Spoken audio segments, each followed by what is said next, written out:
Right, guys, welcome back. This is the Above Average FPL podcast. My name's Adam, and I'm joined by Baker. How you doing, mate? Really well. Yeah. Positive week? Definitely. Yeah, it's been a good week. It's been a really good week in the end, yeah. Been a good week. Good, mate. Good, mate. What have you been up to this weekend? Watch some rugby, watch some NFL, play golf this morning, watch no football. Dreamy. I did watch England.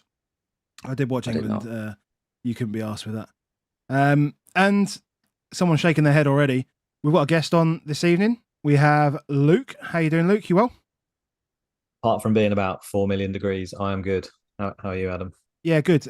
Believe it or not, even up in Scotland, it is that hot. It is so hot up here. It's crazy. But I do know it's about to drop off about 10 degrees. So we're about to go from like 22 down to, or 23, 24, something like that, down to about 13 on Wednesday as our high. Snow next week, mate. Snow next week. Exactly. I'm supposed to be playing golf this week. Can't be having snow. I wish it was just 22, mate, let alone the rest. Was it like 32 down there? Yeah, it's been mental. It's so hot. We don't operate, do we? Like the whole place just doesn't operate like in any form of heat. We just can't do it. Apart from in that room that you're in. I've got aircon. Bastard.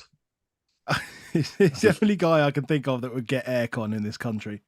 I work at home. I live in this room. So I love that, to be fair. I would bite your hand off for aircon, 100%. Like, anytime I literally going on holiday is like the only way you can survive having the aircon. And I've always wanted to get one. But aren't they like ridiculously expensive? What are we up to, Baker? Yeah, they are ridiculously expensive, yeah. But the thing is, it was like COVID. I was like, I spent so much time at home, and my wife works at home. I work at home, and she was like, we'd never work in offices that didn't have aircon. So she convinced me, was like, let's do it. Let's get aircon in the house. So, hey, I mean, this is it. Look, international break time. We're not talking about what the games are today. We're talking about aircon and the heat. That's what people are here. People are here for everything, mate. That's why people tune in. We should say hello to everyone in the chat in the YouTube chat. Obviously, we're not just audio, we are YouTube as well. So hello to various people. I'm not going to say hello to all of you. You know who you are. There's loads of people in there. Hope you're all doing well, and hope you've all done absolutely nothing this international break as well. Basically. So I can see some Morris chat already. It's getting there already. It's getting there. It's getting to that already. I'm sure you have an opinion on that one, Luke, but I suppose we'll get to that. Oh yeah, I've got an opinion on everything. Don't worry about that. Good stuff. Good stuff. Well, we haven't done it in a while, so we'd just like to thank Dan, CryptoBlock Dan, for supporting the pod. So thanks to Dan. We've got a whole host of people that we've grabbed visuals from today as well. Normally it's Out, but we haven't got any games to look at today. But FPL Chase, we've got some Opta data, we've got some Elevenify data, and then we've got Legomane's fixtures, hop on, hop off. And if we get time, we've got some scout data as well. So thanks to everyone that is, helping us to produce this, basically. It's really appreciated. And we've got our customary super chat from Chintan. He says, Namaste and respect as always. Been following Baker. I'm glad you're strong. You're the man and you will never walk alone. I don't know how you'd feel about those you'll never walk alone. I'm not sure about those old words. Oh, God, no. The sentiment's right, but the execution there is a bit to be desired. But very much so. Before we get into the good stuff, we will just touch on the league update. So obviously, end of game week 4. This is where we're sat. I put the public league up here with the season view from FPL Game Week. I just want people to realise what chips are in play already. And Ella on 338 points. She's played triple captain, bench boost, free hit, and first wildcard. So, and I think it's sitting at about 110th in the world or something like that. So just. What's she on 300? Is that 338 points? 338 points. Yeah. I mean, that's got a good 66 points on me. I wonder if I'd value my chips at 66 points. I'm not sure I would. Probably not. It's a hell of a start, isn't it? Using them is one thing, but getting good weeks out of it's another, as we all know from using them. It doesn't always guarantee it, does it? Yeah. So fair play. Yeah. So, and over on our Discord league, so Kev is top of that, 283 points. Smashing it, no chips, some normal play here. Just Pete with his wild card so far in the top FPL 5. team, he must have been doing some planning, worked it out. He's in here, he's in the chat. I've seen him in the chat already, so hello to you, Pete. Morris, triple captain, let's go, he says. So we'll see how that You see how that works. The league code's there. It's 1Feb93. There's 4,221 people when I put this slide together. Probably a few more now. But if you want to join the league, it'll be open until the end of the first wildcard window, I think is when I'm going to do it. And then it just slams shut, basically. It's pretty much like the 1st of January. Like, do it in 2023 and you're in. In 2024, you can't get in, basically. That's the rules. That's the rules. So, should we start with the fixtures then, just so we can see what we're looking at going forward? Do you want to see those? Yeah. I mean, we got Luke here, so we just need to start with, are Man City going to rotate? Straight into that. The answer to that, Baker, is always yes, my friend. Always yes. We know that, don't we? Yeah, it's a tricky one because obviously we haven't seen them go into Europe yet. So, and also we haven't seen them with this squad of players, have we? So, I know I'm going to bounce some of this stuff back because I'm not just like the Oracle when it comes to Man City. I've just done pretty well in predicting them overall. But I think, a lot of those questions, any other person can probably answer just as well as me. And, based on everything we know about Man City, I would suggest that rotation is probably going to be a factor with him because he's done it every season he's ever been there. Like there's times when it happens a little bit more than others, but when Europe starts, it does start to happen. I would counter that though, where in the beginning games where it's a little bit easier, quite often you'll find that he probably does a little bit of the rotation in Europe. Like we've seen the likes of Gomez play before at left back. We doesn't really get tight games in the Premier League. You see Foden playing, although he's played a little bit there now recently. He played in midfield sometimes in Europe as well, where he didn't do that before. He's more open to using a lot of the squad players, or I'd say even more the lightweight players, almost traditional players like Gomez. I think you probably wouldn't trust in the Premier League. So I think we got a little bit lucky, certainly with the first game. We were just discussing what the name, essentially they're Red Star Belgrade, aren't they, at home that they're playing? That's what we've decided. Yeah. Not known by that name apparently on Google anymore. So apologies if I've got something wrong there politically, but they're playing them at home after West Ham. And then the next game is home to Nottingham Forest. Now, I would say normally home to Nottingham Forest in and around the Champions League game is like warning signs. You might get some rotation in and around that, especially that game comes after, but there's not really any travel there. And I would suggest that team is probably quite easy for Man City to play. So how much they'll rotate is probably not as much as we think, but we're all guessing here, aren't we? And that's always the thing with Man City. We're all guessing a little bit. You almost have to, I think, get the information from this season to base it on it, because no two seasons are the same really with Pep. I say that we use the past, but it always changes. I mean, he's changed system already this season. He seems to have new favourites. He's got new squad members, so I don't think we can say anything for sure. They've got the Newcastle in the League Cup as well in the third round, which is a really hard draw straight after Forest as well. And obviously we know they do very well in the League Cup and take that quite seriously. So yeah, I'll throw it back to you guys. How much rotation do you think we're going to see in those games? Because I think the only ones that are sort of fantasy relevant anyway seems to be Alvarez and Foden, really. Outside Haaland, and then I suppose Diaz as well. I don't think is there any other names that you guys even are thinking of? Well, I think there's the two things. One is the attacking assets, the people that we've got, but then the second one is around the Haaland captaincy. So it's not just even rotation; it's about, do we think we see less 90 minutes from some of these players as well because of what we're about to get into. So does it give an opportunity to take some of these on? I do think, you'll know more than us in this then. So how long have you been doing this predictor piece around City? This is third year now.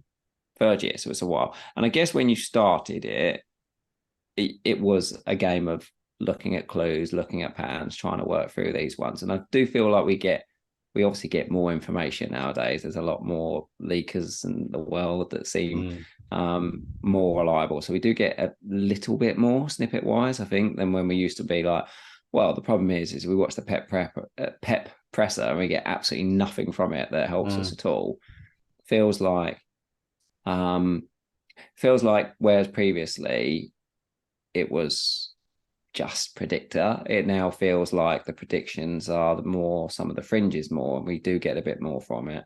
And a bit more behavioural wise, just off the top of my head, I'm thinking like last season, you were like, well, Mahrez is going to play the Champions Leagues in midweeks. Quite often that was happening and so forth. And then not so much on the weekends. And it's like, well, maybe, what do you think? Like maybe Bernardo becomes that kind of guy that plays all the Europe games, do you think? Well, I think Bernardo Silva, we know that he generally plays him in the tougher games. Played him versus Arsenal in the Community Shield. I think where that sort of boundary exists is still quite tough, because I could think you could say away to West Ham is actually a tough enough game to play Bernardo Silva on the wing. Would you agree with that? But that's part of the debate, isn't it? It's like West Ham are obviously European champions. I think they're a pretty good side, and I don't think Pep takes them lightly. So Bernardo Silva, we can't say that. We can't call them European champions. We they are. We can't do that. Okay, they're Mickey Mouse European champions, but I think Bernardo Silva versus West Ham. This is the point. It's like you can never be 100% sure, can you? I say if I told you Bernardo Silva starts that game, I made a case for it, or I said no, he won't. Foden's playing too well, and he'll play on that right side. I think either one of you could be right, and I wouldn't necessarily say you're wrong. And that's where this is the chance that you play in those sort of games. Home to Red Star Belgrade, traditionally sort of use more of the European guys like Bernardo Silva, but does he need him in a game like that? I would suggest they probably have about 90% possession in that game, which they probably will have against West Ham, to be fair. But yeah, this is the information we kind of have to glean from these fixtures before we start making like brash, like 100% this guy's going to play, this guy's not going to play. And I think it's complicated this week in particular with I think Alvarez is obviously on the picture there from your thumbnail. We all know that he's going to apparently play in Bolivia in that 12,000 feet, wherever it is. And... yeah, I mean, he's sat in my team at the moment. So I'd be lying if that didn't make me slightly anxious. And that takes it beyond the realms of, okay, is this a tactical decision to play this person? Is this person just not going to be fit enough? Essentially, we've had too much travel. These are questions that we can't answer because we don't have that information. So, outside of that, I would say Alvarez at the moment, given the last 4 games, given what we know about when De Bruyne doesn't play and Alvarez does, you would say he's pretty much close to as you can get for an attacker for Man City is nailed on. But in this particular game versus West Ham, well, there's definitely a question mark, isn't there? There definitely is going to be one because the travel is substantial. And is it like the atmosphere up there is like really hard as well and everything? Yeah. So he's completely shattered, Yeah. I mean, he's a young, fit lad, and you could argue they may need him. But yeah, again, I think you can make the case either way. And there's a conversation on the youthful side of him as well. I mean, everyone questioned like Haaland's minutes last year, and like he just churned him out because the only time he didn't really, I think I'm looking at it, the Copenhagen games in the Champions League, match day 3 and match day 4, he was pretty much rolled out for every single game he was available for, and it was only after the injury that he came off the bench. But other than that, he started every single game. So yeah, I mean, if he's ready to go at the weekend, I mean, why would he not play in that game? Yeah, I'm with you, Adam. That's exactly it. If the fitness information comes back that he's ready to go, I don't see that he wouldn't play. It's going to come down to that, which isn't something we can guess, is it? There's got to be There's got to be somebody that's played in Bolivia and then come back and played a Premier League game. Someone's got to find that on Twitter, I'm sure. I've just seen Harry turned up in the chat, and he's definitely tracked planes before, so that feels like we should be pushing that on him. He's the kind of geek who would do that. Yeah, fair play. Purvis is stupid, and didn't we have one of these last season where it's like he's going to be traveling all around the world? He's Australia to play, wasn't it? Right. And all that stuff and all those things. Let's just say with Alvarez and Foden, like if we find out they're not playing this weekend, coming, but there's that Forest game in the week after. Like, what do you do? What do you do if you got Foden or Alvarez this weekend? Well, this is the thing, I think, because you must have had that information, or at least the acknowledgement that can happen when you buy these players. So to me, you should have already made up your mind in that area as to what you're going to do if your player's not playing, because you've almost signed up to that already, haven't you? You know that sometimes your player might not play. So if your instant reaction is, I'm just going to sell them as soon as they don't play, you probably shouldn't have bought them in the first place. Or at least you need to have a plan for it, like a good first bench or whatever. So I don't know. I personally... Well, it is you personally, mate. You've got all 3. Yeah, we haven't disclosed this, but you own all 3 of them up. I do, but what I do in FPL shouldn't necessarily be copied. That's what I'm just trying to get out there. Well, it's working. You're getting points. Well, it did this week. Yeah, I'm probably going to be selling one this week anyway, I would suggest, and it's going to be for one of your one of your boys. Well, then, but then that's only Foden, isn't it? You know, as the I gave that away, didn't I? we don't have any strikers. We literally don't have any strikers in the game. Yeah, Harry Kane on loan. Yeah. Yeah, so I'm probably gonna sell Foden, but do I want to sell Foden? Like, I think he'll play that game, and I think he'll do very well. So it's a very hard sell, I would suggest, because, yeah, I mean, away to West Ham's a tough game, but the thing with Man City and having a player like Foden who's a bit of a differential, you just feel like he could go off in any single game, don't you? It doesn't always necessarily seem to transpire, but you do think that it could. And then, like you say, it's home to Forest the week after, he could easily score 3 goals in that, and then you're beating yourself up. But I think the sensible decision would probably be for me to get someone who's more nailed on. So that's probably what I'm going to do. I knew when I signed up, hence what I say about the plan, I knew I was signing up for Sheffield United, Fulham, and then I'd reassess it after that and see where I would go, because I liked these 2 fixtures over that. You know, it turned out I got unlucky because one of them he got the shits for and didn't turn up, and the other one he got just an assist in a 5-1 win. We've all, you know, all 3 of us on the call here. I've got Foden regrets, you know. Definitely, who would be the one that, if there was the affordability to go to the Spurs boys, then he would be the one for me that would be there. Oh, you guys got Bruno and Rashford and all that lot, so it's quite hard to sell anyone else. That's the point. I mean, I punted on Bowen last week, so I just went for a 1-week punt on Bowen last week for some fun, and so, you know, I ditched him immediately for Son. Could I go Foden to Maddison as well? I mean, yeah, I can do that. I've also got problems elsewhere though, so I am tinkering on a wild card potentially this week. But I'm still just being the whole rotation thing. You know, we're talking about City. We also need to talk about Newcastle here as well, as they enter into like Brentford, Sheffield United, Burnley, West Ham. I mean, between that I think it's the Burnley game, like is bookmarked by City and PSG. Like, like, who plays in that Burnley game? I just can't see. I can't see them. I can't see them not going full strength against either of those 2 teams either side. My issue is that we just don't know Eddie Howe. Like, we just. Well, this is it. I think I said it last week, and somebody said to me, I have a feeling. Somebody said, I have a feeling he's a domestic manager, and the funny thing was that he's never actually managed anything but domestic football. So, like, how can you actually know that? So we don't know what he's going to do. We don't know what his targets and his goals are. I mean, his objectives may have shifted slightly with the draw that he got. You never know. See, on that point, I would just suggest that I don't really buy into all that thing. I think a manager's objective is to win every game that they go into in their competition. Yeah. So I don't really see that argument necessarily. I think that, especially with the owners that they've got, they want to win and compete in everything, right? I only want to get bigger and better. But that doesn't mean that therefore they just play their first 11, because football's moved on, I think. Like, every team is now trying to copy this blueprint of we set up specifically for the opponent that we can, or at least that's where they want to get to if they had the money to afford the players they do. And that's what Newcastle are trying to build, I guess, and trying to get there.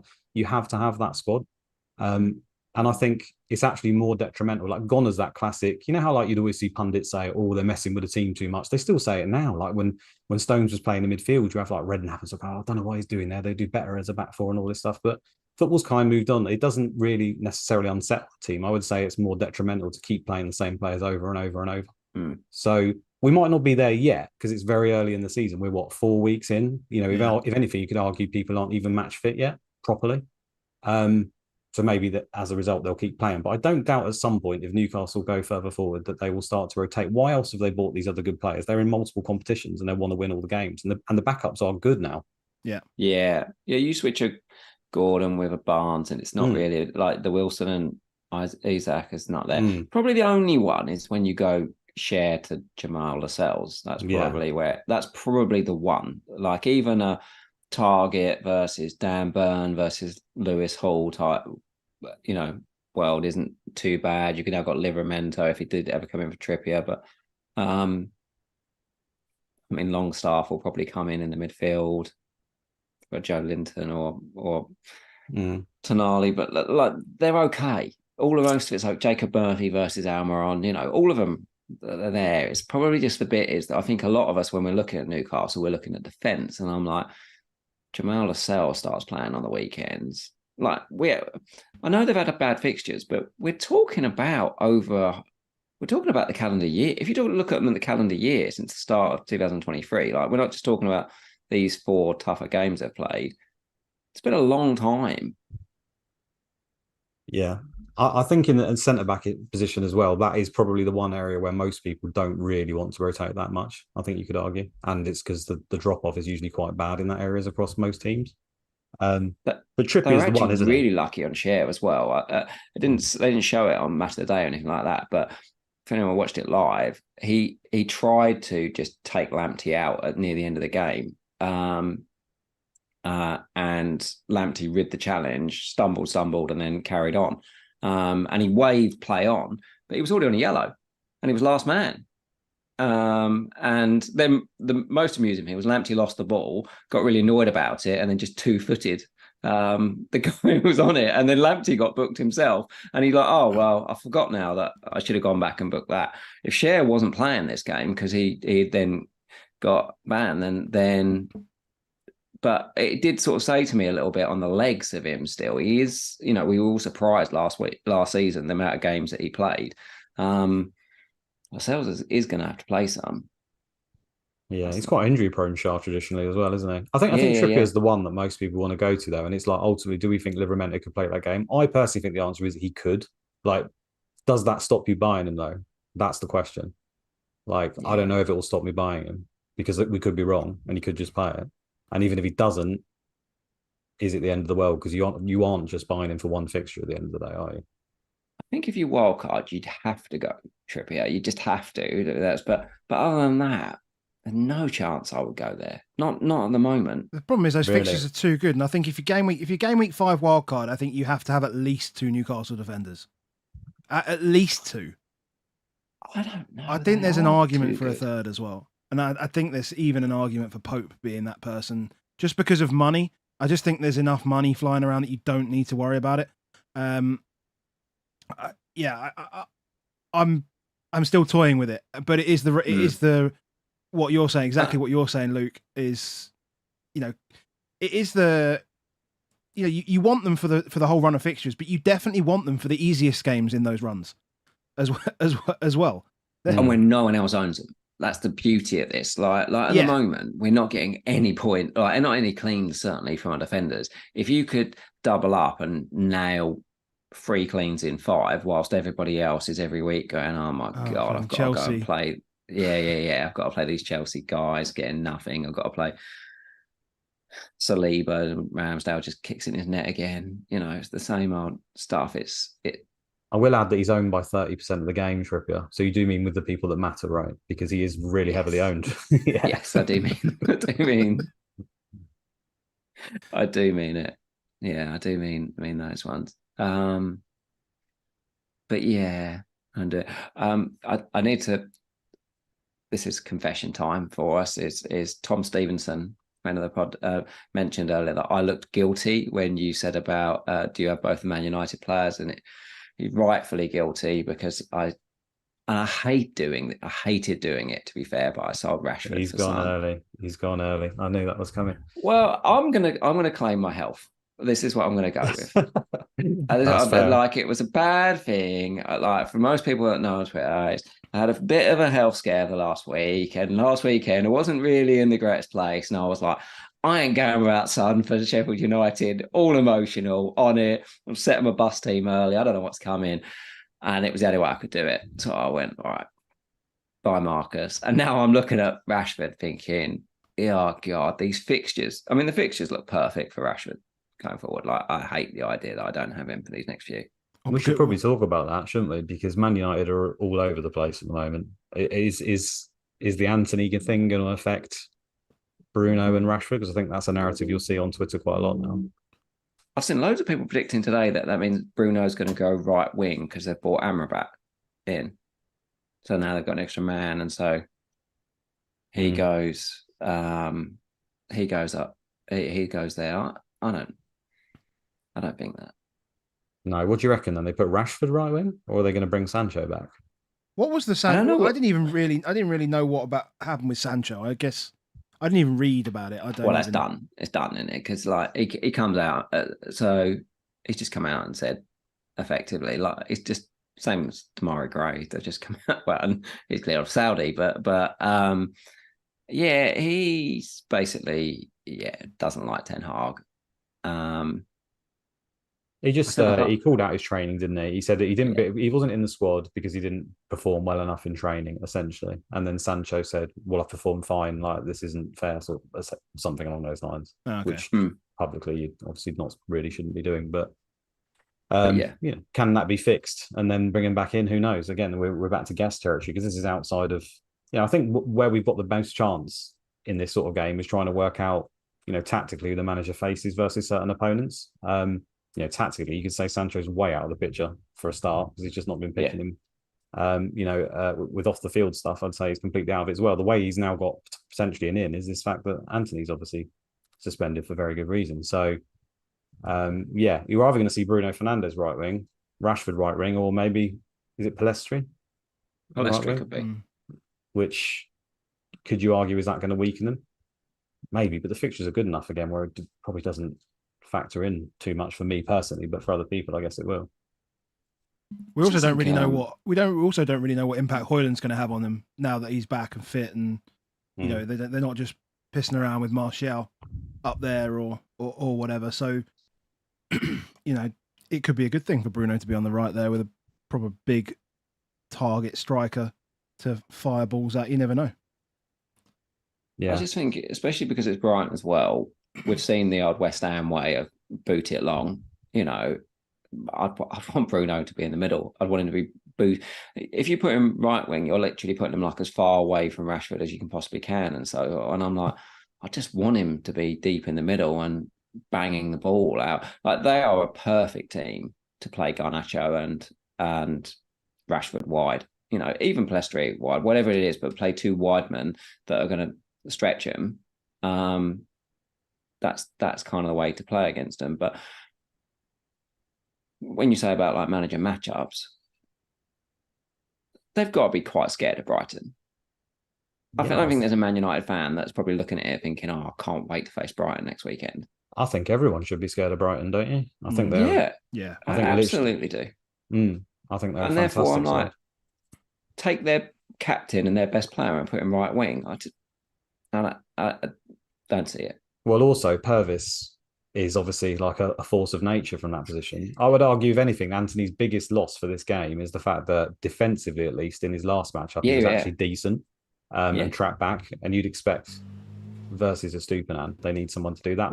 Which is why I think more Palestri, play the guy that's basically a right mid rather than a right winger. Yeah, or maybe Bruno's got an engine, hasn't he? I don't know. We're all guessing here, but I mean, I've got Bruno and Rashford in my side, and I'll be keeping them for this run. Am I over the moon about it? Not particularly, but I think this is one of these ones where we've only had the 4 weeks, and we were talking about like how much we know about teams and small samples and stuff, and it's just like, would anyone be surprised if Bruno Fernandes and Rashford, despite all the problems Man United have had, do very well in these upcoming games? Because I think we're predominantly, this game is predominantly, in my opinion, about following fixtures and hoping you get lucky on those fixtures. And those fixtures are there, so I'm not going to be taking them out. I also think when United, the guys though as well, is they don't necessarily have to win games. No. Is we've, as Spurs fans, we've been through it many a time where Kane and Son were still really good assets, despite the fact that we were terrible, And I think that's the same on these two guys. Is they find ways to points.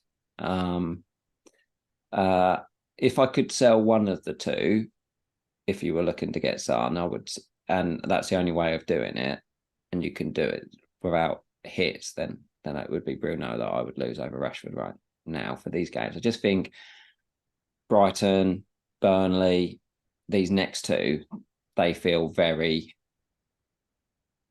just perfect highliners where I'd just back Rashford to get in behind a lot more than I would Bruno. But I think if you're going to do the Son move with those two, you've got to do it now.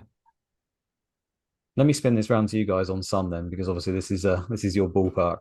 Like, is Son now going to stay up front? Because that's what people probably want to know. Like, Richarlison's been a bit of a failure, but do we think it's a permanent fixture that he's going to stay up front? Because I think I still think Son's a decent option from left wing, but the way Ange plays, I listen to you guys every week. He's more holds the width, doesn't he? And that's not exactly what you want, despite his stats actually being okay.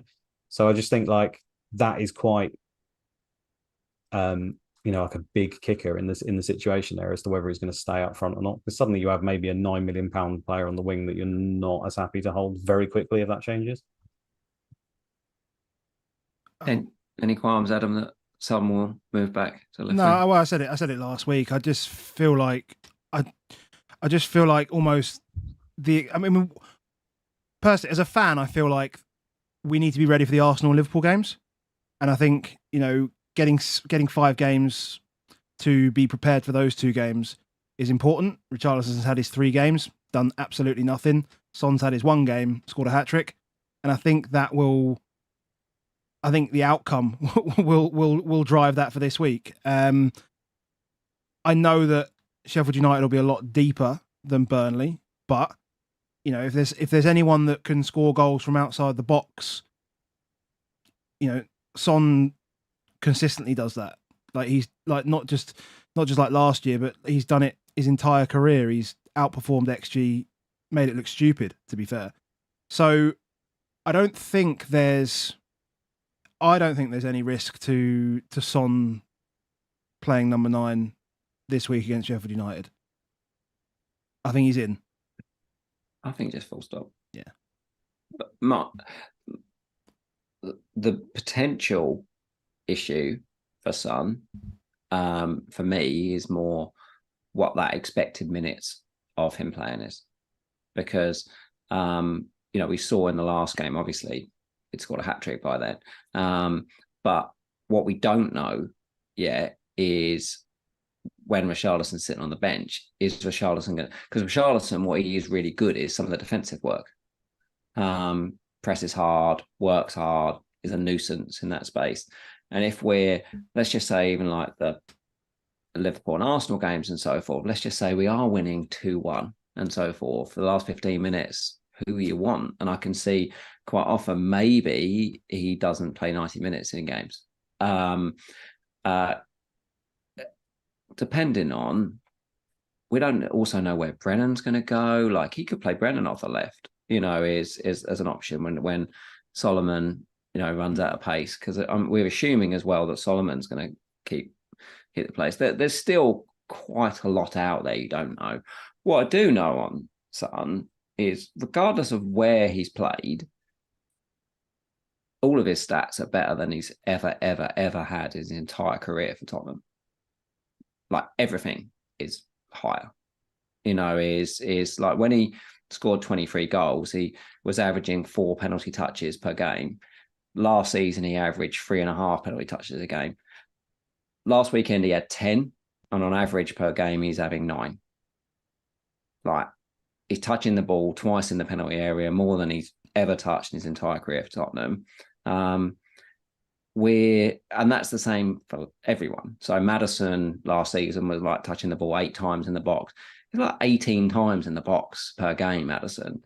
Like, we just spend more time up there, and you're like, well, if a good finisher's getting loads of touches up top end of the pitch, he's going to score goals. He's going to score goals. And whether he does get moved to the left or whether he does get moved, and we've not even seen a penalty yet, so we don't know. There's still stuff we don't know. We don't know, will he be a 90-minute man up top, and we don't know 100% whether he gets penalties or not.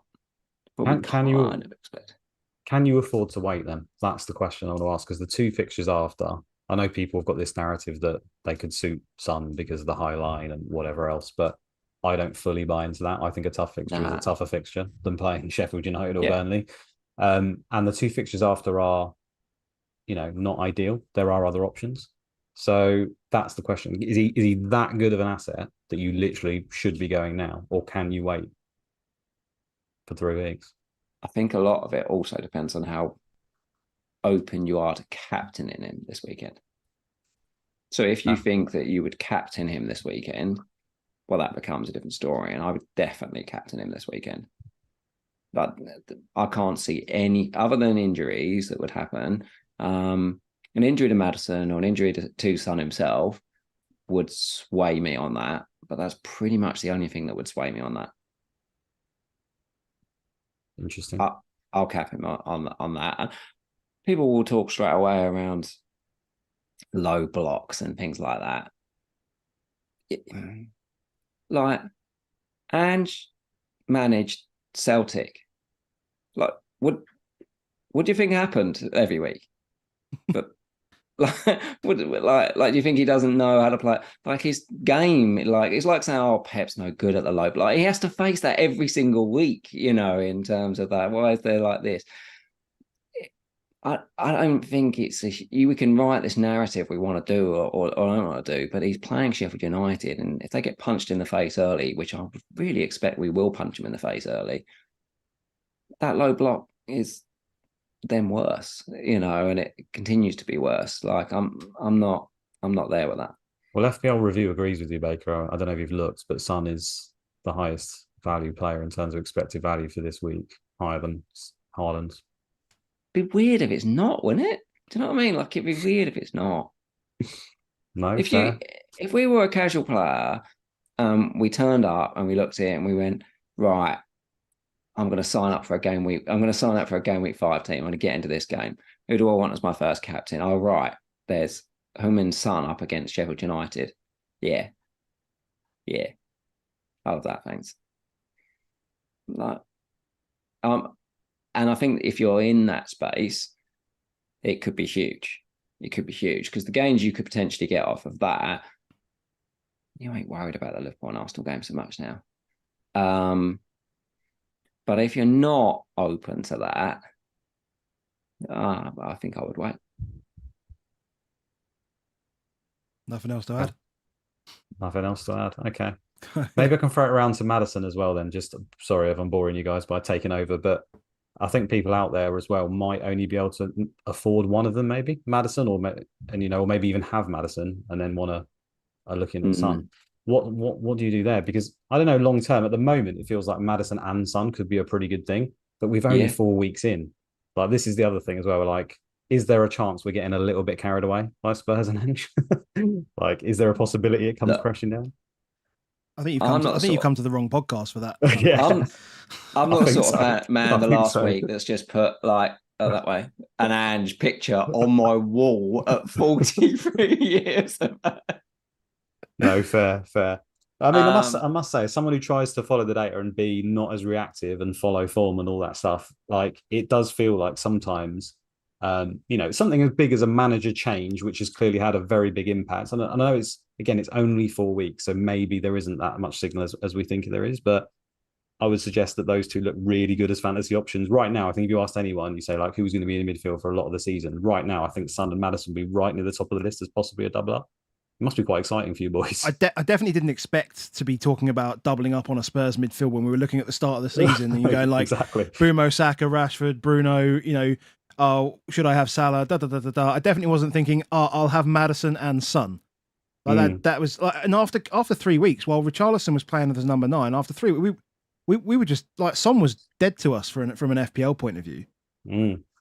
Really, Maddison was fine, but like we weren't even half considering Son. And that, I don't want to say that it's the points from the Burnley game that did it, but it's the whole positional change, right?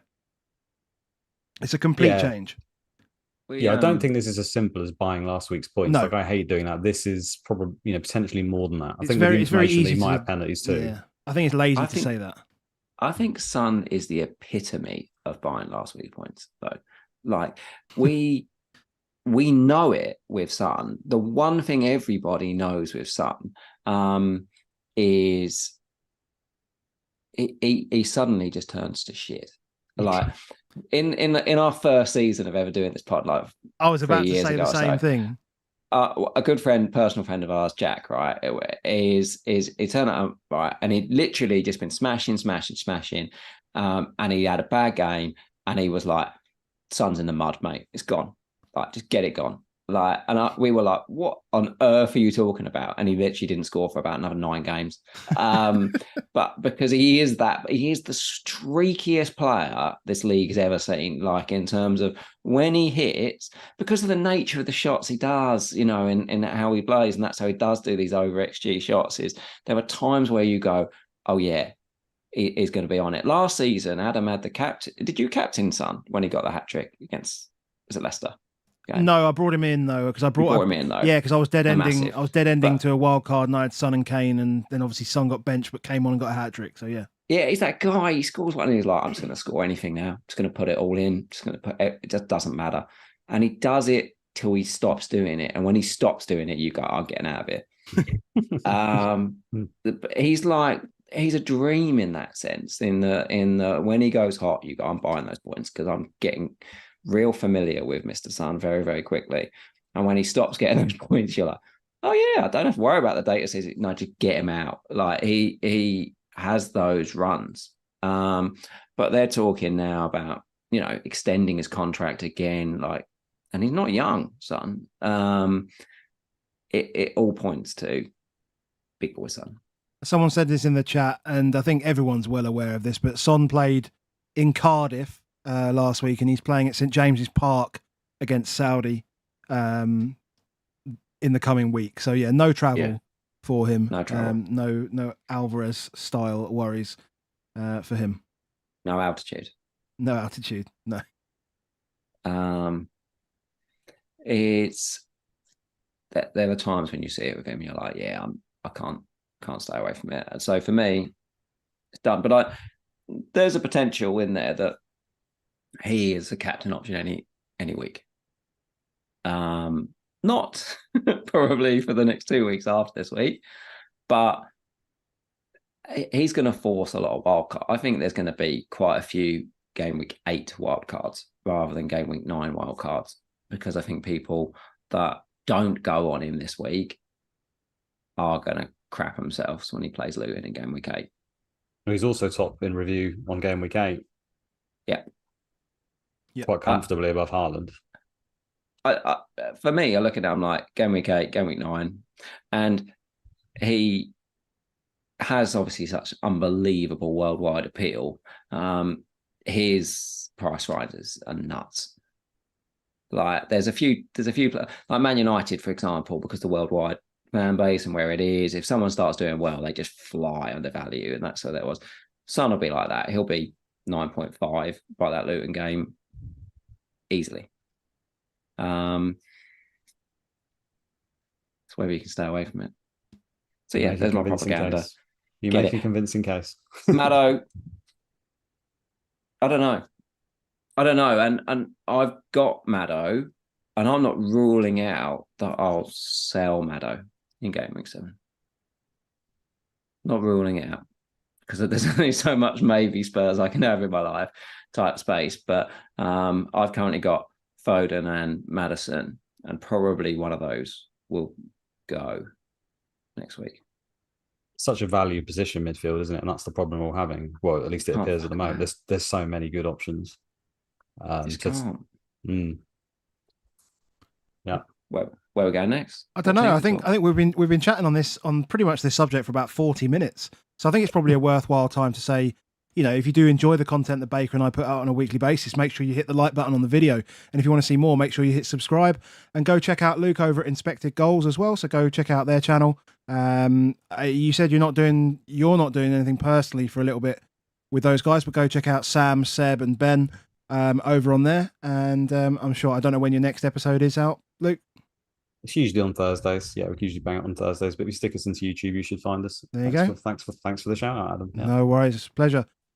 We've got a few things we can look at. I mean, you know, obviously the fixtures drive it, but we want to have a look at how the teams have been performing so far. So we can use the data from Opta, or we can use the rolling charts from Chase. What's best, do you think?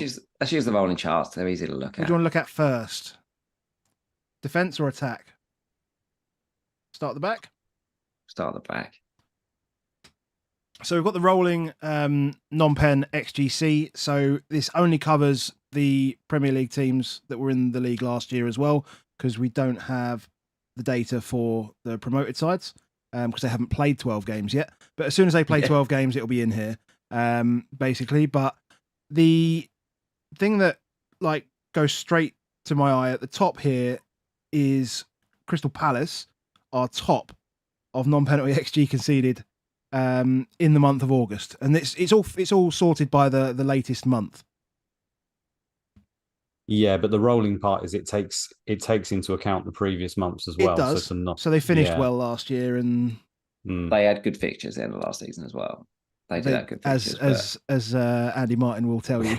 We'll never not stop going on about. But to be fair, it is a very good point, isn't it? Because I think particularly when it comes to defence and difficulty of fixtures, you'll notice, if you're playing teams that struggle to generate XG, you're going to look good in the XGC column.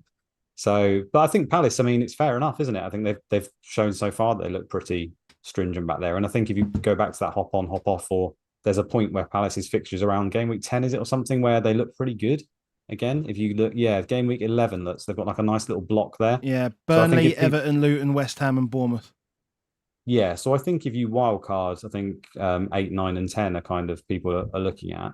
There's an argument to have one of those guys on the bench there, isn't there, at least, and utilise them that way. We might know who's playing in goal at that point as well. True. Yeah. Which could be a way in if you wanted it. That wasn't confirming really at all, was it? When they said, "Oh, Henderson, and we're good mates, and we'll cheer each other on," you're like, "That's the last thing I want to hear." It just feels like, I had a big week. You go have a go. I hated that. Yeah, we want selfish players for FPL, don't we? We do. Palace is sneaky. Like Roy's doing a really good job. And both ends of the things. I was looking at Edouard's stats the other day, and he's smashing it, Edouard. I think only Haaland's had more shots in the box than Edouard this season. Yeah. And it's with what you would say is probably, maybe I'm being a little bit harsh here, but I would say like a pretty poor 11 overall compared to a lot of the teams. I think the centre-backs are fine. I think, goalkeeper may be okay. Fullback's not particularly good. Midfield starts to get questionable straight away outside of Eze.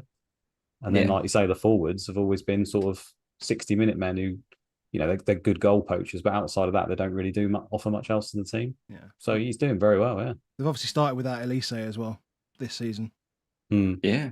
So I guess the question mark will be, how long does that maintain? Because this is what this rolling XG thing is kind of, what you'll notice, I think, through the majority of teams is it doesn't shift as much as you might expect. Like generally where a team will be at the start, almost towards the end, you won't see much of a shift.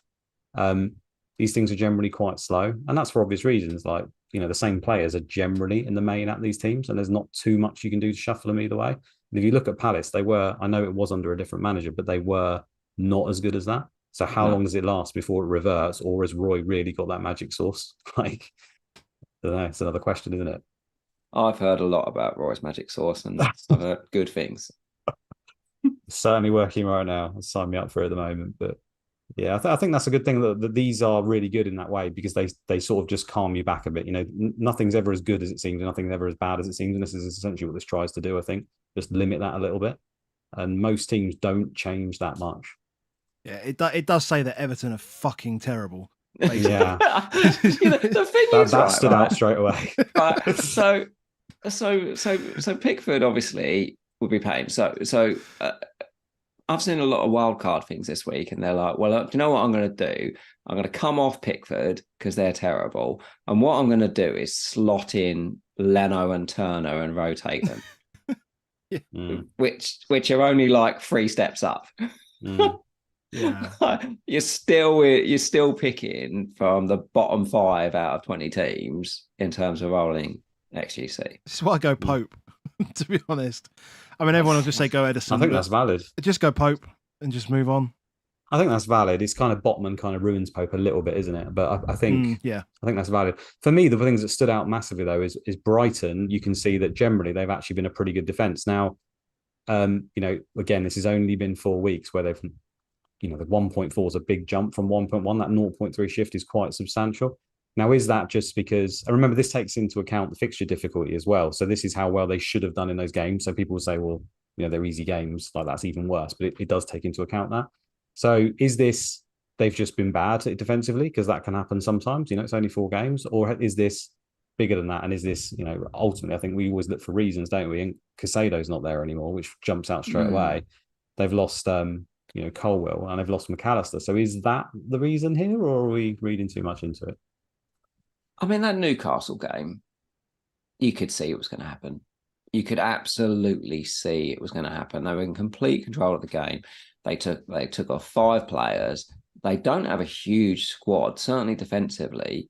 And then they just had loads of people in the wrong position in the back half of the field. That's because Estupinan, about 30 seconds before it, was offside. Like, he's getting himself caught offside. Yeah, he was gone. But Milner was then covering him when he was going forward. So Milner was sort of the left back, and he went sort of left midfield. The midfielders, actually, they haven't got the legs that they've got. So then they took some of those off. They ended up with a load of crap everywhere, and you were like, and then the board goes up and it says 7 minutes, and you're like, great, you've now got changed half your team, and you've got to go for these last bits. And what I'll do is just get done over the top, because they play up, the madness line, and then that's like, I think it was like 0.7 odd that chance for Wilson or something like that, but it was enough. It was enough. So they do silly things. I think they're silly enough that you're like, I wouldn't go near the keeper, certainly. And I don't know which one's going to play. They change every week, don't they? Do you think they're good enough where they'll dominate games, though, and therefore it won't matter? Well, I mean, against Newcastle, they pretty much were there, weren't they? I think if this double hadn't come up in game week 7 and I was wildcarding, I would have put Van Heck in, because he's only 4.0, and he was really good. I got in trouble in the chat the other week for saying that Webster and Dunk are championship defenders, but obviously deserve to be watched, because he then immediately dropped Webster. Webster was awful the other game, absolutely awful, yeah. And he's waxed lyrical about Van Heck. So I think if we get past this game week 7, if you're wildcarding in game week 8, game week 9, I think a lot of people will just go take Van Heck as a 4.0 way in. But when you play him, it's a whole different game. Yeah. Would I have a Estupinan on wildcard? Probably not. No. Not 5, 9 probably. 9 you can, because you go back to better fixtures from 10, as you said. They've got a brilliant run at some point, haven't they? Yeah, 10 onwards. I definitely wouldn't take Estupinan out, though, for Trippier. I wouldn't take him out of Trippier. Interesting. What, on a wildcard in wildcard 5? Not on a transfer. Oh, not on a transfer. Not a transfer. transfer. Fine. Yeah. Not a transfer. Okay. Even if I had 2 transfers, I wouldn't be using one. On that. That's not one I enjoy. Really? See, that one I struggle with. I think Trippier would outscore Estupinan comfortably from now until the point where you would go back on Estupinan. Okay, but you've also got to pay £1.5 million. Yeah, true. So it depends where. Yeah, but I never say that I spend it, but like, I'm spending it. Like, I went early because I had to spend it. Like, my team still spent it so far. No. Can't remember how much I've got in the bank at the moment. I think I've still got like 3 million in the bank or something. But I'm still sitting with João Pedro. But you still sit with João Pedro, and if you spend it, you're going to and João Pedro's an interesting one, because obviously now we've got this Morris world. Yeah. Well, I just hold on to it until then, till game week 7. Just move there. His fixtures are good now, at least, aren't they? I think you could it's argue true. you could go there now. Yes, it's true. Wolves, Fulham, and then the double. Is that right? Yeah, I saw how bad Fulham's defence is. I think if you think you're going to end up with a hit over the next few weeks, and it involves then in some form, then making that extra move and doing the Pedro move, it's all right. Let's just stop just there for a second. We talked about Morris just then, and I'm just looking at this graph here. So yeah, they've got Fulham, who are sitting here 4th worst on 1.5. Then they've got Wolves, who are sitting below them on 1.6. Then they've got Everton, who are sitting bottom in 1.7. Yeah. And then they've got Burnley, who obviously aren't on this And Everton graph. Burnley's in 1 game week. And so that's 3 game weeks. Yeah. Fucking hell, might as well just do it now for a hit. And I would add that Luton's XG is actually, I'm sure you're going to go to in a minute, isn't actually. Oh no, you haven't got the Premier we haven't got teams, it. No, we do. They've actually done okay. We do. So let's just we can flip to that. 1.74. The only thing with this. Oh, maybe not. Yeah, but the only thing with this, so this is I thought in their absolute matches they've done okay. Yeah, but they've played 1 less game. So this isn't that is true. This is the total thing. So again, if you flip to like XGC, Burnley and Luton don't look like the world's worst defences, but actually they've played 1 less game. So once you add in that extra game, they'll be at least half an XG better. I think with Luton, I know people will say they weren't great and so forth. But the one thing that I did pick up from the West Ham game was how quickly they moved the ball. And how quickly through the air usually. Some of it was on the floor, some of it, but they transitioned in it like a team that looked like they'd actually done some work. They didn't look like they were moving the ball around like, is we're just hopeful. And there are teams that you look at it and you think, I'm not really sure what your plan is. When they did get the ball, I thought, okay, they looked like they had something for it. So it didn't surprise me when they scored late on against West Ham, because I did think in the final third, they were okay. They were okay. I've got no issue with people going to him, because I do think he'll continually score goals and he's on pens, blah, blah, blah. Whether we want to captain him when we get to game week 7, that's a whole different game. That's a whole different game. But yeah, I don't have an issue with Morris. Plus, Nico Jackson I've got, and he'll be banned by then because he gets booked every game. So, well, it's also a position of the field we're struggling to find options in, isn't it, for strikers? So if you've got Jackson, Alvarez, and Watkins, are they probably the only ones anyone else has actually got up front outside of Haaland? What about Taiwo? And Taiwo, maybe no one's got him. But no one's got him. But should they? What's the role next year on Forest?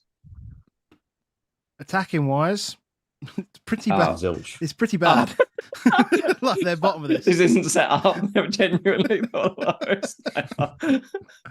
Yeah, it's not great, mate. It's not looking great. Yeah, and that takes into account fixture difficulty, like I said. So it's not just they've had hard games, which they have had. They still haven't generated as much as they probably should do in those hard games. He looks good, though. Yeah, I think you'll see that. So this is where this is quite useful, I think, because I think you'll see people say Forest at the moment aren't the same team, like as in they look better defensively and they're managing to score against the bigger teams. And that could be the case, but I would come from the side of more likely is it's more just a little bit of a blip over 4 games, and if anything, they'll revert. Where do you guys stand? Do you think they are now just better? I mean, the added part of this is they have signed another 500 players, so maybe it all changes again. But if I discount that for now, I would say there's probably just a little bit of an element of luck. I mean, it just takes, for example, in such a small sample, Arsenal not performing as well against Forest as they did. Is that just Arsenal weren't particularly good on that day, or are Forest suddenly just really good defensively? I would suggest it was more Arsenal weren't at their best more than the other way around, but others might disagree. Was it game week 1? That game? Was it game week 1 or game week 2? I think you've also got that in all of these ones. This is the only thing when we are the kings of 1 game sample. We were talking about this earlier around, is we do a podcast every weekend where you look at a 1 game sample, but what the 1 game sample helps you to do is when you're seeing these, you start remembering some of the game state things that occur. So if Forest did, if Forest didn't score a ridiculous goal in the first few minutes because Arsenal mucked up, then how does that game play out? And everything could have been different in terms of, goals do change games. I was just going to try and remind myself of what happened in that United game from an XG plot point of view, because obviously they scored 2 early and then just did nothing. Yeah. Well, Man United, you could throw that at Man United as well. I don't think they've been the best defensively recently either. Yeah. No. I mean, I like Taiwo. I think there's no issue with him. His stats were fantastic before he even came to the league. I think Elevenify, which is a person who you're going to show some data on here, maybe, was picking him up all before he signed for Forest, and he was going to get him, and he didn't really get the minutes, did he? But I mean, that's And then he a got perfect. injured, didn't he? Yeah. Exactly. But he's a perfect example of a player who, from a foreign country who's got extremely high XG, comes into the country, you're not sure, for a poor team expected to get relegated. And you don't know for sure how it's going to translate. But the stats merchants will tell you that probably quite well. And it turns out it's just taken some time, but he seems to have this across his entire history, essentially. So I don't think he's a problem at all. I think he's just a very good player at getting XG and getting goals. If he had penalties as well, I think that would just step him up to that extra level. I don't know how good he is at them, but that's the bit we're missing with him because. Do we know, or is it Gibbs White, or it was Gibbs White last season, wasn't it? So yeah, that's why review suggests him all the time, isn't it? It's I feel like we're a little bit paralysed up front because we've all got Haaland, obviously, and then now we've got this double game weekend. It's like I don't really want to move my guy unless I'm moving him to Morris now, and if you've got Jackson, then you're like, well, Bournemouth this weekend, I'll let it ride. He's got to start putting him in sometime. If you've got Alvarez, you're still looking at that Forest game. And any game he plays is great. So you've got him. If you've got Watkins, you're like, well, not far away from getting the good fixtures in. Mm-hmm. So you can't. It's really difficult to move strikers. The only one I think where I potentially look at going early is Pedro, because the other thing on Morris is because everyone's going to want him, he's going to have positive net transfers every week for the next few weeks. You get him now, he's probably going to be worth £500,000 more by the end of game week 7. He'd only have to score 1 goal in the next 2, and they'll go nuts. Because in the rest of that game, that Burnley and Luton game, like. You're not bringing anyone in, are you? No. Does Man City surprise you on this graph?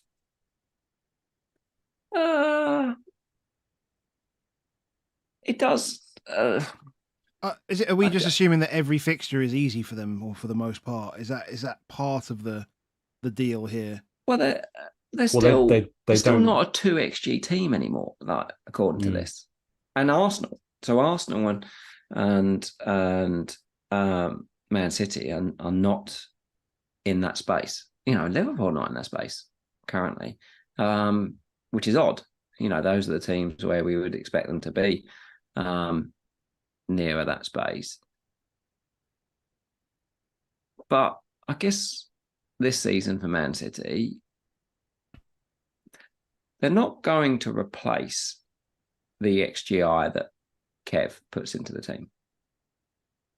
Like that, you're not going to just straight up chuck them the amount of XGI that Gundo, because of the movement of Gundo equals just huge XG because he somehow manages to always be free with an open goal. So that adds some kind of dent.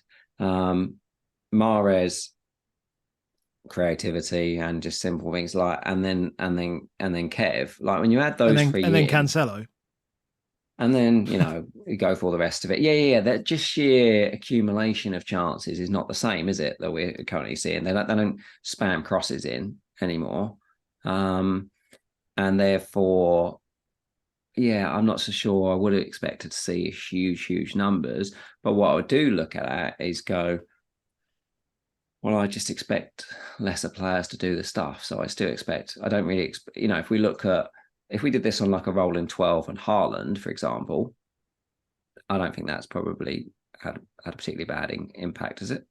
No, I would say as well with the Man City thing, and you guys probably seen it as well, is Pep's so focused on this control thing that he won't make subs in games where he's happy with how the situation's going. So if they're 1-0, 2-0 up, he doesn't bring on the likes of the guys that want to impress. Like your likes of Foden, if he's on the bench, won't come on to try and change the game, essentially, or we think they could go for more goals. He doesn't do that. In fact, the only way he ever makes subs is if he literally needs to. So there's someone equalised the other day and he had to bring Foden on. He got the assist, right? That was last week, actually. And then you have the other situation where on a random occasion where they are winning 4 or 5-0, they will remove their players and start bringing other people on. They're pretty much the only 2 situations who will use subs in. So as a result, you kind of get these games that are essentially strangled, right? And that's why their XGC is so low as well overall. But these charts, I mean, it shows that Brighton and Newcastle are pretty much, in my opinion, look like they're the best attacks over the last few, for quite a while now. And that's something maybe we're not accustomed to thinking. I know we think Brighton, they've got a good attack, but do we include Newcastle in that? Because Newcastle's fixtures are now really good, and we're all buying their defenders. I know that. I know that to pick out an attacker is difficult. There's obvious reasons behind that, but it feels like a Newcastle attacker could actually be really good over this. And a lot of casuals will just buy Isak, won't they? And I suspect they'll probably do pretty damn well out of this. Maybe even Wilson as well, if he just starts starting the easier games. And we're all going to avoid them, aren't we? Unless one of them gets injured. It's so tough when there's so little room. It feels like there's not a lot of room for error in a lot of this space. So up top, most of us are playing 5 up top. So you just come back to, again, Isak or Wilson will probably start doing really, really well. But you're like, do I get one of those over Morris with a double game week? And like, I don't know. Like, and then Archer's ruined it because he's now playing, and so you're like, well, I'm now stuck with him. I don't want to transfer out a playing 4.5 striker. This is what we always wanted. So I still come back to this bit of being a little bit frozen up top, and then you go to the midfielders for Newcastle, and you're like, ooh, I don't know where that's happening. Almiron. It does bring me back to though is Matoma just a really easy pick to just sit in your team for 38 game weeks, and he'll probably do unbelievably well. I'm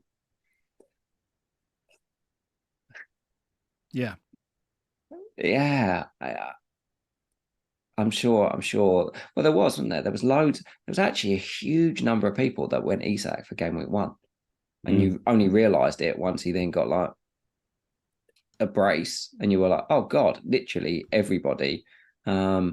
Because like the next week when live FPL updates, it's like top 10k, 80% Isak. I didn't really understand that one because you're right. In like it was because the top 10k can only be who hauled. I get that. But I mean, the pick in the first place is like casual's dream. I look through my mini league and there's like loads of people have got him. I just thought, is it just because they think he's a great? I reckon it's that dribble. That dribble he did down the wing, and he didn't get the assist for. I had him. Trust me, I was pissed off about that. I was fuming. I didn't know. I think that's going to have influenced a lot of people, to be honest. But I mean, he's a very good player, isn't it? But that seems like a bit of a punt to have gone for it more. First of all, the fixtures were bad, and then Callum Wilson's right there, who obviously, I mean, this guy, he just scores whenever he's on the pitch, doesn't he? So, I think Callum was playing. Like Adam, we did a car thing, and Adam said to me about it put Callum. I was like, I can't do it, but I reckon that would get you if you wildcard this week. You think I'd go there? You do it though. It's more fun than triple defense, isn't it? No, it is more fun than triple defense. Another thing I think that's worth pointing out on here actually is the fact that there will be some that do it where you can see they are trending from the past and they go in a certain direction, but in the main, again, they mostly will go up, go down, stay around the same. So this is where the reactionary stuff comes in of, this month they look like they're going to go on and do this, but quite a lot of the time they'll come back around. And, this is a problem with the game. Is like if one of the games in the month's already gone and then you're already reacting to it, you're probably only looking at 2 or 3 weeks and it's reverting back again. So you're always playing catch up. There's not many that trend in a direction and keep that way. Well, what goes up must come down at some point, or at least plateau. Yeah, because the one that sticks out as interesting is Brentford's improvement with no Tony. It does seem odd. I mean, and it's non-penalty as well, so we know that Bumo's creating or is at least getting a lot of chances, big chances as well. Top for a non-penalty XGI is in Bomo. Yeah. So forget the 2 penalties. Top of all outfield players. Top of everything. I mean, I'm sitting here with Foden, mate, and I didn't start the season with Bumo, and I'm like, didn't I just get Hibbo? He was whinging at me for ages about just what are you mucking about? Just get Bumo. And I was like, I want Foden. And now I'm like, why didn't I just do it? Because the problem is now you're looking at this week and you're like, well, Newcastle pretty good defensively. So you don't do it, and then you start getting into the person I would take out for Bumo next week would be Foden. And then I'm like, but what if he's starting? Or if I get the nod, what if you Luke, give us the little nod that says, I think Foden's starting today against Forest. You're like, well, I'm not doing it again. and then it's double game week time. I feel like it's just going to keep hurting me because the stats are just unbelievable. Which one? In Mbeumo? I was going to say Foden. Mbeumo. Yeah. You've done well out of Foden though, haven't you? He's like your poster boy. Oh, he always seems to. He's on a bit of I feel like I'm going to do the Pep naughty step on him if he only gets me an assist every game. And I think something that is an overhang from Foden, by the way, is the fact that, and this is even in the statistical models, because you see if you bump Foden's minutes quite a lot of time, he won't even necessarily be picked by review. Now, I think part of Foden's data that is so good is non-penalty XGI per 90 is very good. But you've got to remember, a large chunk of that was actually for a whole season when Man City didn't have a centre forward and he played up front. So review takes into account, because it's so good at these sort of things, percent chance of a player playing up front. So obviously Foden, with Haaland already there and now Alvarez, which wasn't there previously, he's pretty much got next to no chance. So that will have an impact. You'll look at Foden's XGI per 90 across multiple seasons and go, oh, it looks pretty damn good. But, you never know where Foden's going to be playing, do you? For one, he could be left wing, right wing, 10, midfield, and probably not up front. So he might not be as good as we think. I mean, on the eye, he's fantastic. Obviously, we love Foden, but he might not be as good a fantasy pick as we think, especially when you compare him to someone like Mbeumo.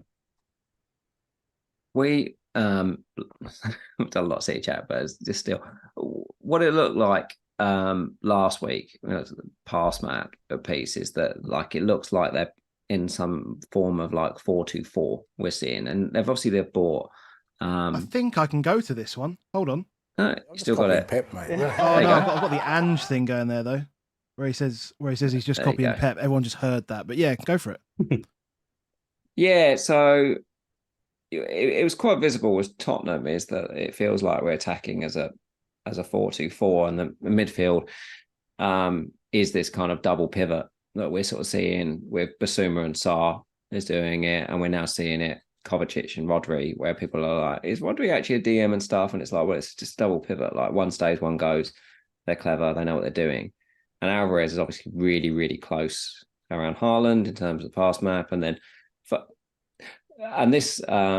interestingly, I watched back, saw Adam Prazio talking about the Man City game last week and about the fact that nothing happened for about 30 minutes, then it kicked fire. Well, the reason it moved was because Foden moved to the right. They started the other way around and nothing happened. And then literally within seconds of him moving over to the right, it was just chaos. They couldn't handle him. So we're seeing this sort of 4-2-4 perspective. Now, if you're thinking, Luke, more of yourself Foden rather than sell Alvarez this week, but if Alvarez doesn't make it back from Bolivia in time and so forth, do you think Foden would be then the likely man to move closer to Haaland? Oh yeah, there's no one else who can do that role, is there? Assuming they play the same setup, which he's done more than I think even anyone would have anticipated, and that's basically because Kovacic. We weren't 100% sure how much Kovacic was going to play. We thought in some of the easier games they wouldn't use him, but he has actually used him. And again, how much is that because Stones is out and he wants Stones to play midfield?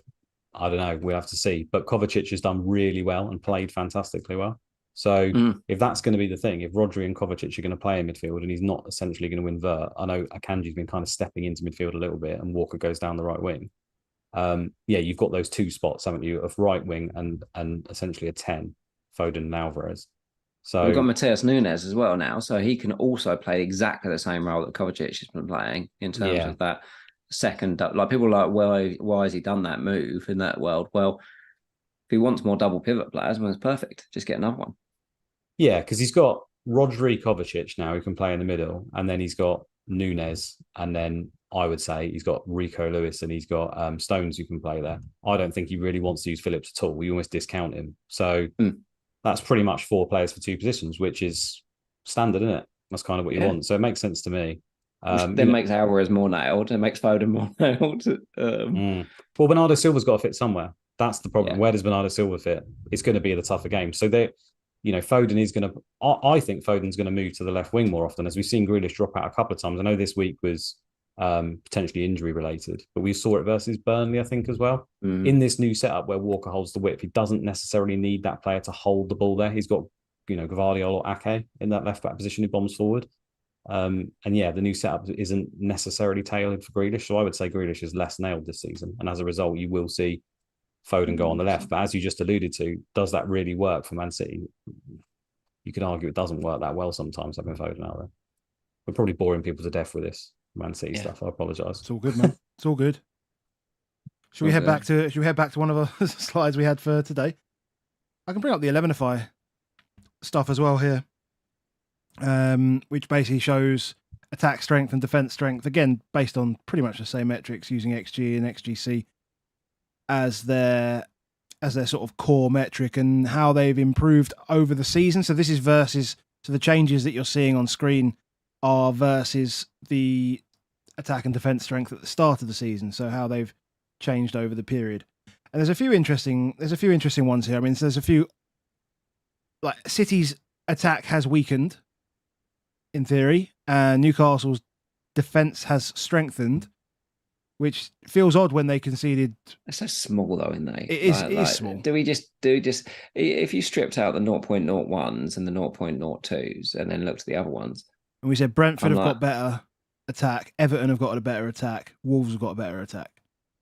I mean, just in general, if you added up all of the pluses on the left-hand side and then took away, and then added up all the pluses and minuses on the right-hand side, effectively the way I took this was defense is worse, attack is good. And that's pretty much what we're seeing, isn't it? Like, we're not getting any cleans and everyone's scoring. And if you can get the best asset from certain teams, you'll do really well. Like Mbumo, for example, the Sterlings, whoever it is, if you can spot the one good, and if there are teams where there's only if there's really is a one standout player, we should just get them. Yeah, I think you're right. I think offensively, is that partly right? Could we say that is down to the fact that managers are of a higher standard at the moment and they know how to create systems to generate chances? Like, I think you can look at, say, the top teams who have arguably come down. Then you look at Newcastle, Tottenham, Brighton, Chelsea, Brentford, Villa, West Ham. You could look at all of those teams and say that their coaches are pretty damn good, of a higher level than we've ever seen in the league. And basically the hardest thing in football is to coach teams to create chances consistently, I would say. So that could be something in it, that attacks are, the models take a little while to adjust. And, if we're getting stronger attacks and less good in defence, that could be a theme that carries on, because there's just the strength of the talent that we've got and the managers that we've got available, which can only be a good thing, in my opinion. I think so. There's not, we're approaching the time of the season where we start to get sackings, don't we? They sort of come around and so forth. But I'm looking at it like, apart from me and we keep having to ask each other what the Sheffield United manager's name is, because we just keep forgetting it. What's his name again? Forgotten. Is it Heckingbottom? Is that his name? Something like that. I made up? I think I might have made up his name. Yeah. That's that. I keep forgetting. I'm like, well, he'll probably go because, I don't even know his name, which is horrendously disrespectful. But there are a lot on there, and you're like, I'm not sure I'll be first to go here, because I think everyone's okay. Pochettino first to go. Yeah, we won't hate that. No, it's fine. It's fine by me. Mate, that run gets worse pretty quick. Yeah, he needed points in the bank. On Wildcard, Adam, going to ask that question. We have Chilwell. No. Would you, Luke? If I was the wildcard right now, I think I probably still would, to be honest, but I've not looked at a wildcard team. He's still playing left wing. Until he's not playing left wing, I wouldn't discount him. That's the thing. And the thing is, it's quite ssimilar. If you look at their past maps, they're basically playing 4-3-3 is what they're playing. They're not, and people always say about, he's playing 3 at the back. He's never played 3 at the back in his entire career, like Pochettino. He's had the odd dabble with it, but he don't really believe in it. He's got them set up in a 4-3-3 and he's playing Chilwell on the left wing. Now, the downside about the Chilwell left wing thing is because he's playing left wing, like all wingers in this world, they then become bigger minutes risks. So the one thing I think we should think about is things like, if you were putting on review, I think the minutes on Chilwell should be relatively low because the person that you replace him with is Mudryk. So everyone says, oh, they don't want them both in the speed. Well, it's because they're playing for the same position. Like they are both the left winger of Chelsea. Now, there might be some magical world where he plays left wing and he does good stuff and then comes off and gets the clean as well. But I do think we'll continually see early subs for Chilwell because he's not playing in left back. As long as that's over 60, you can argue that might be a good thing, couldn't you, for a defender as well? Because, I mean, let's face it, against Forest, that could easily just have been... Was that the game where Chilwell did the pass as well? I can't remember, where he was clearly... Yeah. So we're one attacking return and potentially a clean sheet if, Forest don't... I know if my auntie had wheels, all that stuff, but we were very close to that being a wonder game from Chilwell, and that's the worry with him, isn't it? We are. I do wonder if it's always going to be the case because I need to get his stats up. I'm going to do it now. I'm going to do it. I think it's viable though because the fixtures do become pretty bad again. But I think until there's knowledge of him not playing left wing, which probably will happen eventually, it's quite hard to sell him. I mean, I'm not moving off either of the. If I'm not wildcarding, I'm not moving off either of the Chelsea defenders that I do have, and I have him and Colwill at the moment. I just don't. It's not worth a transfer to move away. The fixtures are fine. For me, them being away isn't ideal. But the thing on Chilwell, like, he's really, really attacking. The most goals he's ever scored in a season is 3, and the most assists he's ever had a season is 5. Yeah, how many games has he played in a season though? Well, even like at Leicester when he played 36 games in a season, he scored none, assist 4. Like one is obviously the number of games he's played and so forth, but he does like to do this. like he does like to miss chances, and he does often not cross the greatest in the world. Someone saying it was the Luton game, not the Forest game. It was Luton. Shot. It was Luton. But I do wonder if continually we're going to go, wow, that looks amazing, and it doesn't ever peter out. And maybe because he's been injured so many times, our brains have almost trained ourselves that's not the case, that we just remember seeing him running down the left wing and thinking, wow. But maybe he's just not a very good left winger. He's not quite Marcus Alonso levels. He basically stands at centre forward the same, but he isn't quite as good as finisher as Marcus was. You could argue he's probably a better defender, but he did have that tiny spell, didn't he? Like I think where he did look like he might be a bit Alonso-esque. He was like rifling him a little bit, but I just don't see any reason to. The fixtures are still there, and if he's still playing left wing, I think he's fine. I think from game week 10, game week 11, if people are looking to wildcard there, you can see the fixture jump off. I would be surprised if he's still left wing at that point. I'll be honest, but if he. I think at that point, then you can look at, okay, maybe we come off and the fixtures aren't good and he's playing left back. I'm not as interested then. Yeah. Plus, Reece James will be back by then, right? And in everyone's team. Exactly.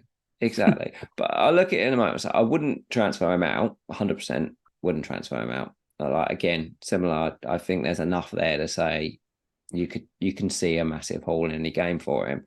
But on wildcard, I think it's a big decision. Fair. Big decision because like you've got Burnley coming up. You've just seen what is Mela Solomon just tore him apart playing on the left side, on the left wing. You'd expect Chilwell to have a good game there. Then they've got Fulham, they've got Bournemouth, in 3 of the next 4. I think I would probably still have Chilwell, but I'm trying to tell myself maybe he's not as magnificent as I thought. I was genuinely thinking at the start of the season I'd have Chilwell 38 games this season. And I'm not quite sure that's the case. I think we're there, guys. An hour and a half. I think we've just about, unless there's any other hot topics that we need to talk about. We've covered just about everything. We've covered Spurs, we've covered City, we've covered Chelsea, we've covered Newcastle. How many double game week is he going to have? I've already got Kabore, so I suspect I will play Kabore. And I think Jackson will make it easy to move to Forest. Because even even Jackson just gets one yellow card, like you're just going to be like, "What? He's almost at a ban." Yeah, off you go. Adam, if you wildcard, how many we have from those teams? I would probably have 2 Luton. Yeah, I would probably have Kabor. Well, I don't know about the defender. Because I don't know who. Because obviously Kabori didn't start the last game, so That's the thing, somebody isn't it? mentioned a guy called like Reece Burke or something like that, and they put a photo up on Twitter for me to see, and he said, "Oh, this is the best Reece in the league." I was like, literally have no idea who that person is, and he said, "Oh, it's the best." Yeah, no, he just put the photo up, and then he said, "I don't know who that is." He went, "That's the best Reece in the league." I said, "That really doesn't help me, mate. Just give me his name because I haven't got a clue. I don't know who plays for Luton."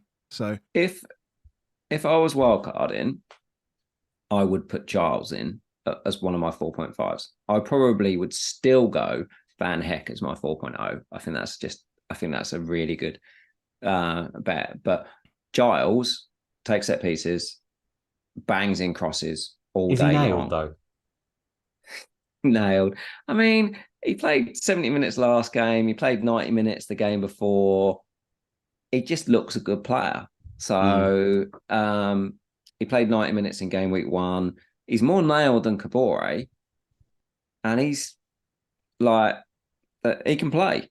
You know, as I'm watching him and thinking, I think he's a good player. But and you might get lucky. You know, for fullbacks, he is in the 95th percentile for assists. According to FB Ref, you know, he's new to this. He was at Middlesbrough last season. He played 43 games last season and got 11 assists for Borough last season. And he plays Everton and Burnley. He's got Everton and Burnley.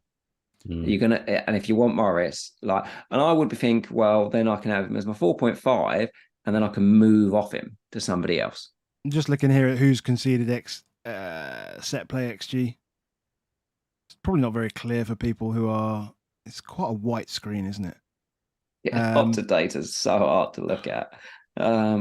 But yeah, he would be, if I was wildcarding, my outside pick, nobody's got him, would be, if you're thinking I'm going to have Morris, is go Giles too. And yeah. Can I shock you and say, unless you've looked, you probably won't. If you had to guess, there is a Burnley player that was above Haaland, and therefore, according to review, this is should be captained over Haaland in that double game week. A Burnley player. Is it Josh Brownhill? No. Is it Lar Foster? No. Then it must be. Oh no, because they got Newcastle, haven't they? The first game. Is it Trafford? It is Trafford. I was wondering whether it was going to be Trafford. Full marks to you. So if you own Trafford, you should captain him over Haaland, according to review in that game week. Think anyone's going to do that? No. Well, we'll see if he outscores him. Wow. You know, we've seen funny things from goalkeepers. Newcastle chucking up 2 XG. And they're at home, I think, that in that game as well. And I hate a hedge, so if I had Morris, I wouldn't even go near Trafford. Mm-hmm. What is Trafford 4.5? Yeah. 4.5. Mm-hmm. Tough then, isn't it? Like if you're looking at defenders, if you were looking at trying to get one of them in. Is that, remind me, in game week 7, sorry, we're going on a bit. Is it a Pickford or is it a Turner game? I can't remember. I'm pretty sure 7 was a Turner game. Turner is Brentford at home. Pickford is Luton at home. Oh, okay. It's a Pickford game. Pickford game. I was just going to say, if it was a Turner game and he's been dropped by then, which is a possibility, then moving to Trafford or Kaminsky, would potentially be an option. I think if you're holding wildcard, then I think you can do that.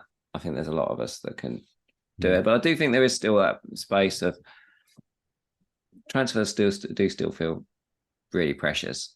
Not seeing many hits around here. I don't think there's not many people hitting. Everyone's too good these days. They know not to hit.